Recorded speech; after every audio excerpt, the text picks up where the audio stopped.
खुलुमबाय बे समाव बडोलेण्ड इंखं टेलिभिजननि स्टुडिअ आं मिथिका नार्जारि दिनै फुंबिलिनि गाहाय रादाबफ्राव दङ। देरगाव पुलिस ट्रेनिं स्कुलनि डीएसपी किरण नाथआ जेनाहारि खालामनाय दायाव खाजादों। आसाम सरकारा मडेल कड अफ कन्डाक्टखौ सिफायदों बुंदों रिपुन बरा। बिसायख'थिनि उनाव कंग्रेस आरो एआईइउडिएफनि गासैबो बिजाथिफोरा बीजेपीआव हाबगोन बुंदों डक्टर हिमन्त बिश्व शर्मा। सासपेन्ड खालामजानाय एसीएस अफिसार साइबार राहमाना साख्रियाव जइन जाफिनबाय। तेलेंगानानि रायजो बेंगिरि तामिलिसाई सुंदराजनआ बिबान एंगारबाय। दिल्लीनि गिबि मन्थ्रि अरविंद केजरीवालआ 6थि खेबावबो ईडीनि सामनखौ नेवसिदों। दानिया फैदोनि आबुं रादाबाव।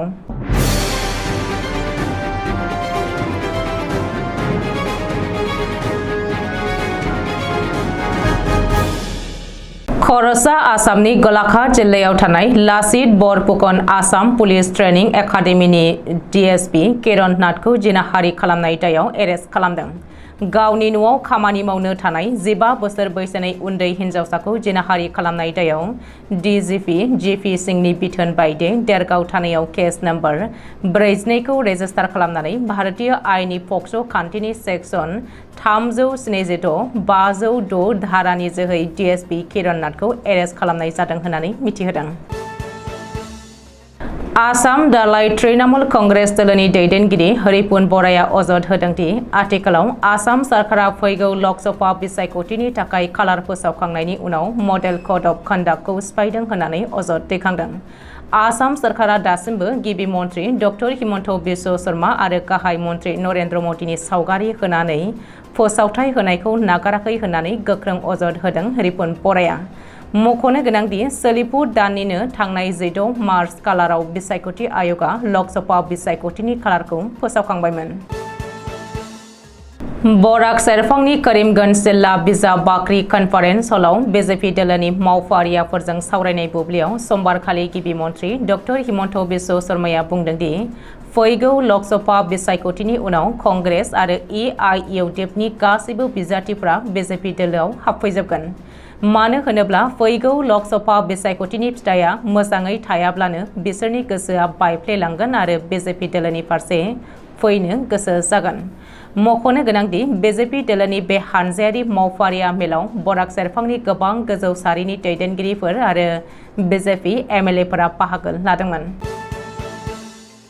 गिबि मन्थ्रि भिजिलेन्स सेलजों थांनाय 2021 मायथाइयाव गावबुरा थिसननायनि रां जाख्ल'नाय दायाव एरेस्ट खालामजानाय एसीएस अफिसार एटीसी साइबार राहमानखौ आसाम सरकारा साख्रियाव थिसनफिनबाय।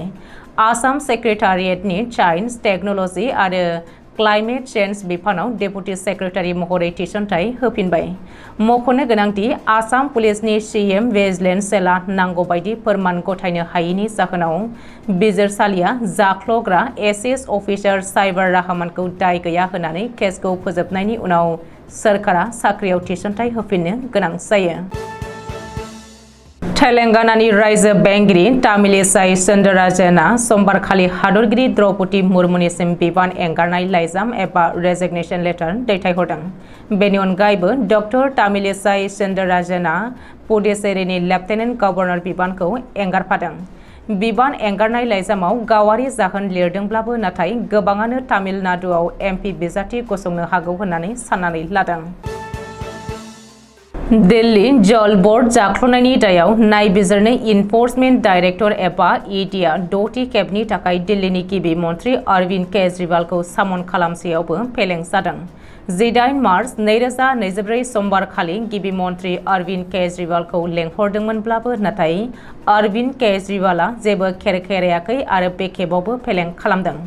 मख'नो गोनांदि दिल्ली जल बर्डआ एनकेजी इन्फ्रास्ट्राक्चार लिमिटेडनो 38 कौटि रांनि टेन्डार होदोंमोन। बे खामानियाव नाथाय 17 कौटि रांल' बाहायजादोंमोन होननानै सुलुङाव फोरमायदोंमोन।